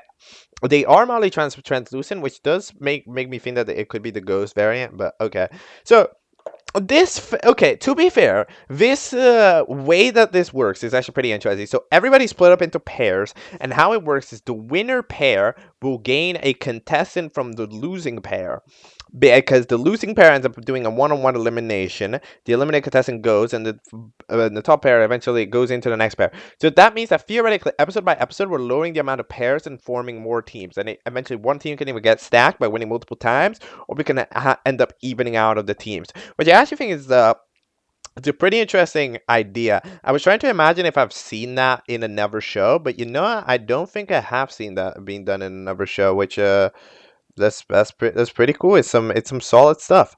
So yeah, all right. Um, then we have ourselves our randomly generated pairs, which come, bro. Magi, you telling me we put the emoji with the text, we put the eye with the mouth, yes, randomly generated pair. No, come on. Not very random, bro. But okay. Then we end up doing the challenge, which is to find the like yellow eyes. I don't really know because we skip the challenge entirely. This is one of the things that I'm not too fond of right now. Is that okay? We're doing a couple of things here, but like it's actually kind of crazy how little challenge I see per episode. Like generally, like it's since like the freaking zombie episode that I've seen a challenge like being properly done by everybody, you know? It's like last challenge, like only half the people did it. The music episode didn't really have one. And then it was the zombie episode, I guess, the drowning episode you saw, but I was confused. You know, like in general, there's very little challenge being seen, and even here, like at the end of the day, like the elimination and the team forming and all that stuff, that is the forced part of an object show, right? That's the stuff that literally has to happen, right? But the challenge, that's the meat and potatoes. We're here to see that. So when you skip that, it's kind of weird. I can't get invested into these characters if I don't ever see them compete, you know? All right. Episode 9 of the coolest object show, Questioning Reality. Okay, I just watched episode 9 here of the coolest object show, and yeah, I mean, in this episode especially, you can see proper in the flesh what the editing error actually is in the intro, because I was wondering why the hell songs were playing twice in the intro. Okay, I figured it out. The intro itself is made properly, probably as a video file. However, when editing this video together, we are putting, of course, the music tracks at the bottom, right, for the regular scenes. However, we forgot to actually chop out the music track when the intro is playing with its own set of music, right? Which means that we just end up having music playing on top of music. You can tell because it's that same song from the scene before with Teardrop and Spamton. A Teardrop running away from Spam. By the way, I never even thought about a region voting yesterday, but I thought Teardrop's asset was yesterday. What, the last episode? However, it was an interesting asset. I liked it. I hope that they had rejoined, but no, it ended up that the rejoiner was Facey because first out, first in. Okay. But anyways, That is why. But again, I don't know. This is the type of thing that perplexes me sometimes because it's like, how do you not see this? Like, this is a clear mistake. If you just watch your episode through, you'll notice, yo, there's two songs playing here, or you'll notice, yo, this song too loud, right? And it's like this is the thing that I don't really get is like, how are we not catching these things? They feel obvious. Somebody watching like me, you know. So like that's just always the question. But anyways. That is absolutely the issue. This show needs like a little bit more audio attention kind of placed onto it because there's currently zero of that at all. Then we have our elimination by a contestant voting as Basketball and Cupcake. That duo end up choosing who gets eliminated, and Beanie ends up getting Beanie ends up getting voted on to be safe when YouTube gets out. However, every character that has been getting out has been getting stolen by Spanta, so that Spanta could take their souls and eventually do a mass attack that's incoming. All right. Then we have ourselves the challenge, which is a house in Fairy Island. The fact that it's in Fairy Island does not matter, but I'll be showing a picture. Is it real? Is it fake of a previous season? We end up having a couple of teams flop. Facey ends up getting upset that the other people called him dumb. I think that the other people wanted them to join their alliance, so he ended up speeding to the competition, going ta ta ta ta ta ta ta. And they ended up being safe pretty quickly. And then the other teams ended up struggling quite a bit more, like the blue, like the electrical mind and the blue ball. However, they also end up getting it correctly. Eventually, the text and emoji fella ends up absolutely panicking. They were too scared. Who's getting out? Text usually tends to get out. As far as I'm aware, they do tend to get eliminated. So yeah, we yet again have another set of credits. Question mark wakes up. Uh-oh, I don't even know where you are. That looks like Funland, maybe? I don't know what Funland really looks like currently, but it kind of gives me vibes of Funland. But they're back. They're evil now, as you can tell, because their eyes are red. That is the biggest sign of evil nature ever. So hold on. Let me just check here at the beginning. Did they get stolen? The first couple of people? Because I'm not currently remembering. Hold on. Uh, wait. The video fucking pauses and they left. I don't know what happens to them, to be honest. But okay. I guess we'll have to see. Do we predict tax? I'm gonna predict the time to get out. I don't know. I want to change my mind. No. No, Texty. Texty out. Texty out. Okay, I'll pin and Texty out. We did also the other episode change who was getting in. Sorry, who was how we were using the polls, because we ended up having the poll for the elimination, which is probably better than YouTube comments. I mean, especially with the way that the voting symbols were going, you know, like doing friggin' all that shit with A B C O Z Y 3 B B, like, you know, all like double letters or whatever. Like we were kind of cooked. So all right. Anyhow, we now should be moving into episode 10 of the Coolest Object Show, titled Heart to Heart. Let's go. Let's watch it. Alright, I just watched episode 10 of the Coolest Object Show, Heart to Heart. So we have ourselves the Orb of Power, which apparently cracked and yeeted itself over at the host, who gets very panicked and proceeds to rush ourselves an elimination. So we end up having the elimination go over very quickly. I'm thankfully correct. The Texty did indeed get eliminated, which is unfortunate for them. But we end up having our intro again. I am still entirely not sure why this intro is the way that it is. Because last time I did my theory that, oh, it's a song playing over on another song. But in this case, there wasn't. But it still feels like there's two songs playing on top of each other. Is this just one very weird song? No, because it definitely sounds like two songs on top of each other. I don't know what it is about it. It's gotta be, something's up, okay? No, something ain't right with that. Something is suspicious. I'm not too convinced. I'm gonna be for real, but okay then, okay. Then we have ourselves the well, no, actually, we have ourselves Spanton G Spanton, which has been taking the souls. So far, there is literally no pushback from anybody at all. They have been completely miserable.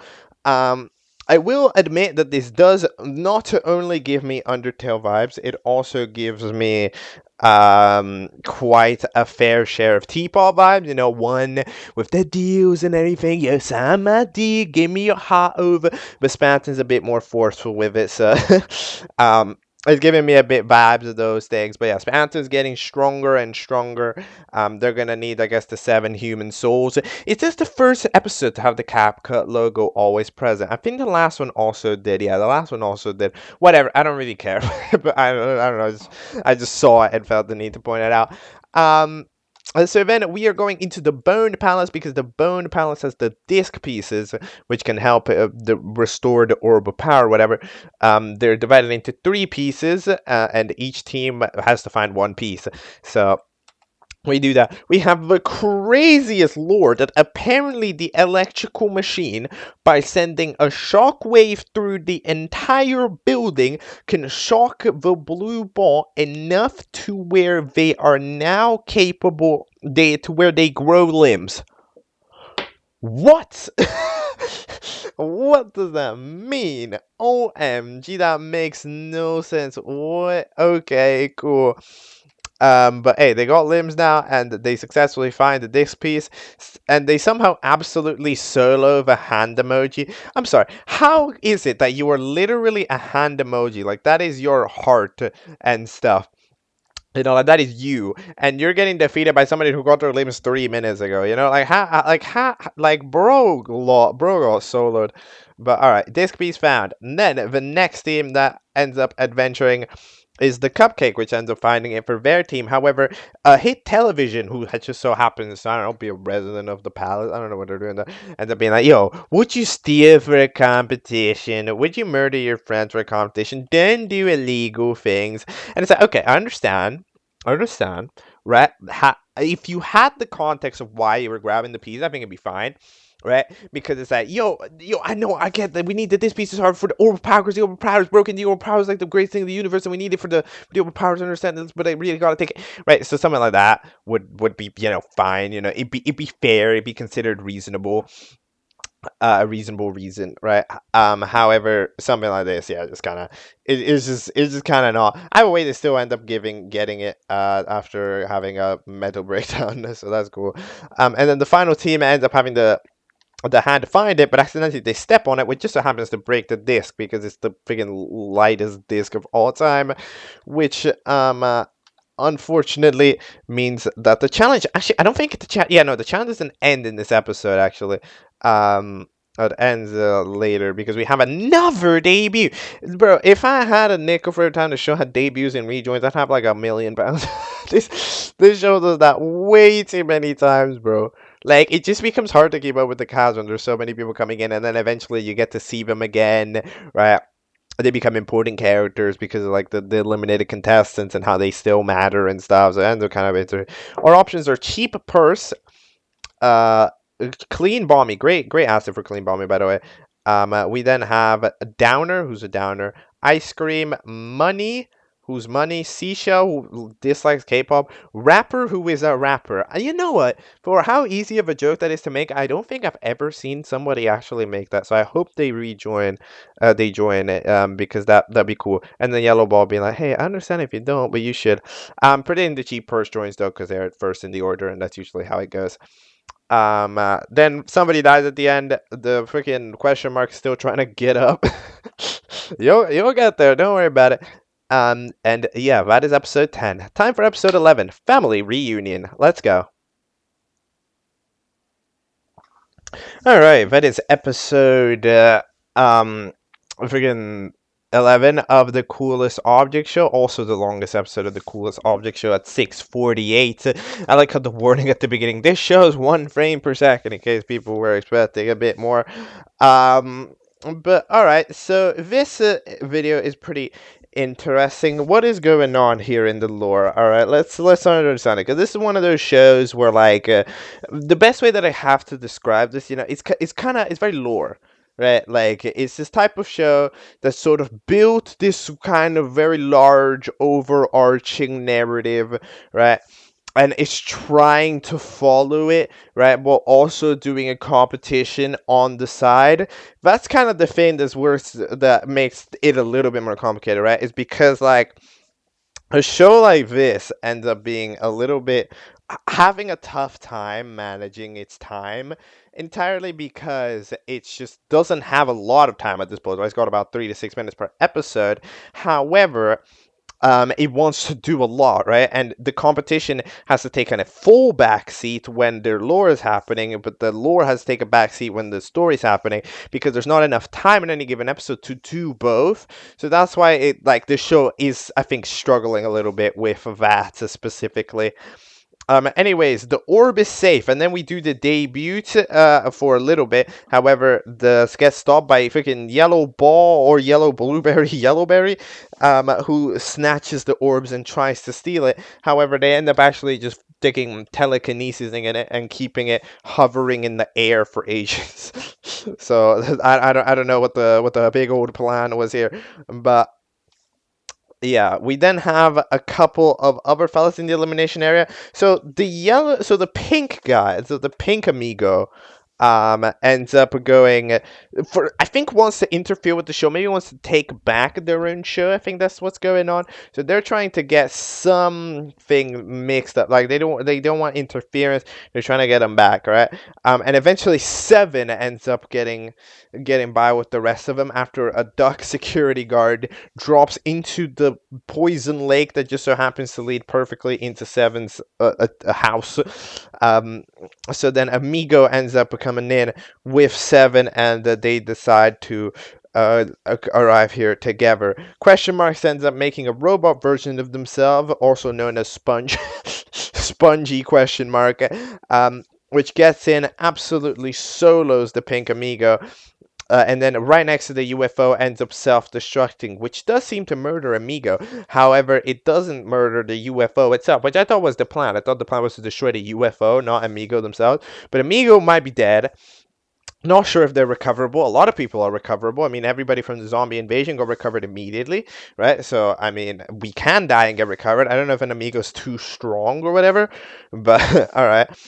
Eventually, Seven ends up managing to bring the UFO to the elimination place, and they're trying to, get the eliminated contestants, try to figure out what's going on with Amigo, right, to recover Amigo or whatever. And then we have ourselves, we don't have a contestant debut. We have the host die because of of an attack. This looks to be an attack from Spamton G Spamton, because you can see the Undertale flash and the Pippi's attack spray on it, which means that our host is dead, and obviously every contestant immediately just goes, "Yo, who's gonna host next? Oh, that guy died. Oh, that's normal. That happens on the Tuesdays. Let's keep it moving." It's like, wait, this guy just died in front of your eyes. And first of all, you don't care that he died.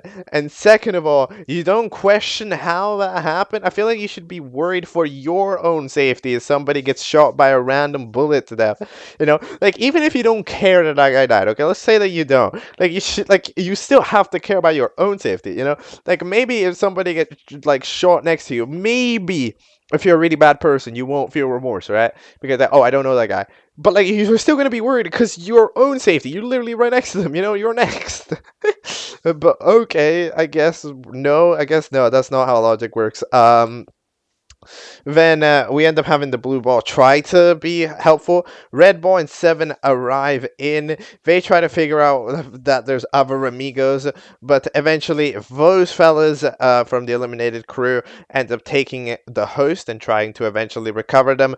And that means that we got no host, so the eliminated so the debutantes themselves end up hosting the debut, which is fun. I love this stuff. I love it when the eliminated contestant hosts. They do this all the time in BFTA. It's rather fun. I also really like how the stylized with the pink background and the way that the characters are stylized are actually pretty nice. So it's all cool. Yet again, there's still audio that needs to be fixed. The audio honestly hasn't changed in the past few episodes, at least the way that the audio is mixed, but still means that sometimes it's fine, but a lot of the time the audio for the vocals is just a little bit too quiet and the music just a little bit too loud, which is unfortunate. But then our debutant is the Bomby with 3 votes. I think that asset, it just kind of stands out. It's a very elite asset. I'm not gonna lie. The asset that the Bomby has is very, very good. So they get in with 3 votes. Which is pretty cool. And then the winner ends up picking the other fella to join. So I think, wait, who do they pick? They pick Money. So Money ends up also joining. Good job, Money, on making it as the other contestant. Hey, to be fair, for the winner of a challenge, I mean, I don't know, if the winner of a challenge picking somebody else to debut, it's technically good because you can pick somebody friendly who you're gonna like, and also you're immediately gain power over them. Like, I brought you in here, I can eliminate you, right? However, at the same time, it's also kind of weird because, like, hold on, you're voting for somebody to join the competition, which means that you're further away from winning than you were before. You see how it's kind of weird? It's kind of a weird situation, but I mean, okay, then I guess it goes how it goes. Um, and then Cupcake gets stolen away by Spamton G. Spamton. So Spamton isn't even relegating to eliminated contestants anymore. Now we're going contestants in the competition, which you see, that's what one does, right? Isn't that what one does? One starts coming in, taking in Bomby, Belle, characters that just got eliminated right before they get eliminated, they disappear. And then after one has got some of those, starts coming in and taking contestants from within the show, kind of like Gaty, Donut, right? Like those type of people. So I see what's going on. I see it. Then Cupcake eventually ends up agreeing to the deal because, I mean, they were already kind of not feeling up to the competition anyways because they were feeling bad about the actions that they were portraying and that they were doing. So they accept the deal. Another soul to the collection. We've got 5. How many souls did we need to break the bear? Like the 7 human souls, whatever. I don't know if is an object soul worth less. Is an object soul less? Anyways, one of them is going to be. We're gonna making somebody immune. No idea what's going on over in the ending. MarkedBomby is written on the screen. I don't know if that means that like is one of those characters MarkedBomby or is that just a credit? I don't know, but I guess we'll have to find out. Somehow, freaking this question mark is just the greatest engineer of all time. Builds robots on a freaking minutely basis. But anyways, it's time for the big old episode 12, Hours Before Disaster. Let's go. Alright, I just watched the episode 12 of the coolest object show and currently the latest object show. So we immediately start off with Tissue Boss, which gets tired of sitting in a room, which means that they start to go outside and explore the world around them, maybe do some of that stuff. However, unfortunately for them, Spanton was hella ready and immediately took their soul in their quest for maybe not 7 souls, more like 7 million souls. How many could you possibly need? At this point, we've got way too many souls. We don't know. How many do you need? Like, no, sorry. What do you need? Like, what in the world are you doing it for? What barrier are you breaking? But, like, you can already fly rockets to other dimensions. But okay. Then we have the elimination, which ends up having, first of all, the immunity going to Facey, and then everybody else ends up voting for Mouth after getting threatened by a knife. Oh no, a knife! But then, I mean, they do all reluctantly still agree anyways. I don't think they were exactly going to vote for the freaking emoji hand. I don't know why they would have. To be like that wasn't a thing which I necessarily was like, oh yes, 100%. That is what is happening. And it's like, okay, wait, what? I mean, all right then. But anyways, Math gets eliminated. You weren't exactly a very interesting character.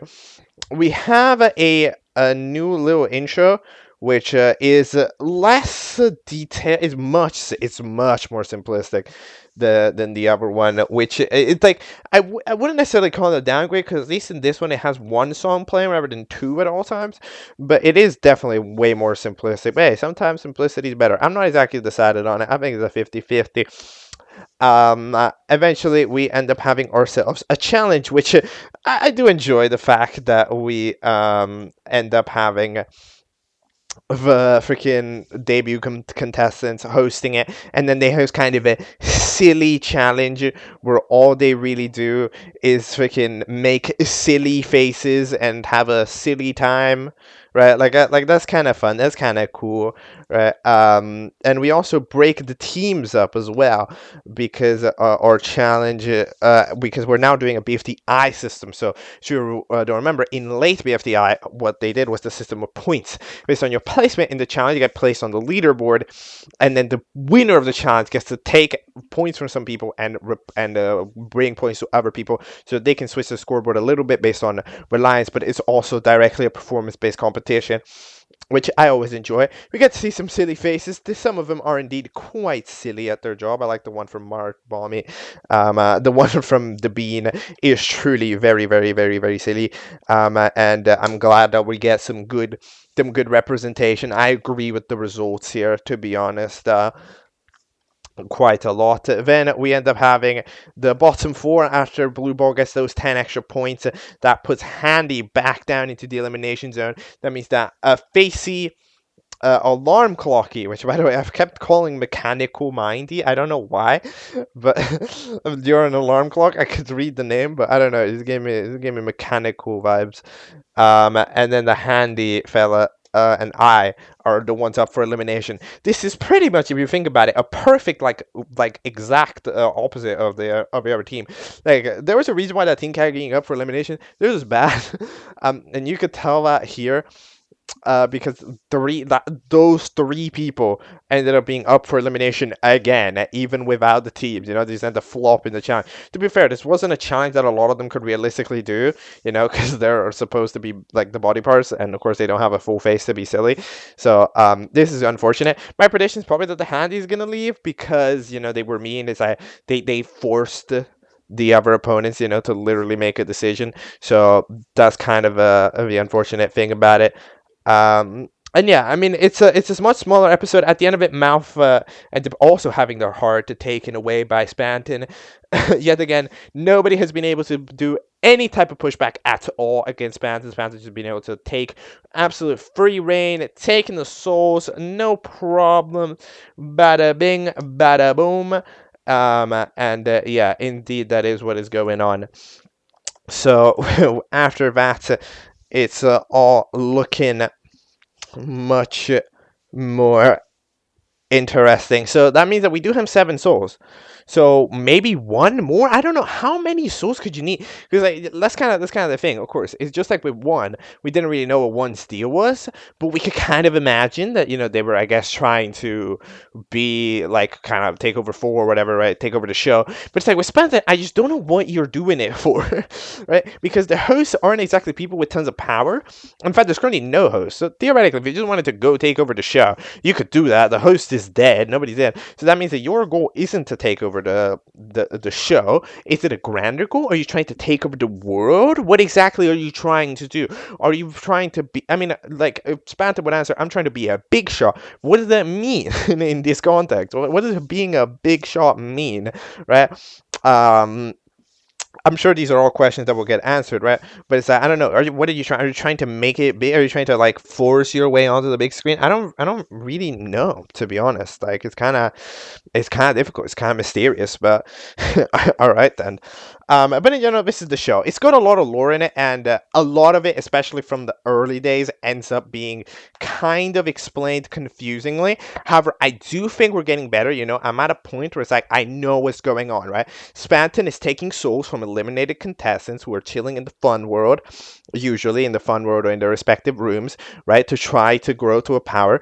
The contestants are currently still running on the show, while the debutantes are hosting it, and then in the meantime, we also have the the contestant from not this season have flown off back to their planet with the host, alongside the other fellow who died, the original fellow, the pink one, the pink amigos who also died, and then they're off over there trying to fix them up, revive them, do any of that shenanigans. So, like, you see, I understand the current status. It was definitely a very complicated journey to learn, but, like, currently I know what's going on.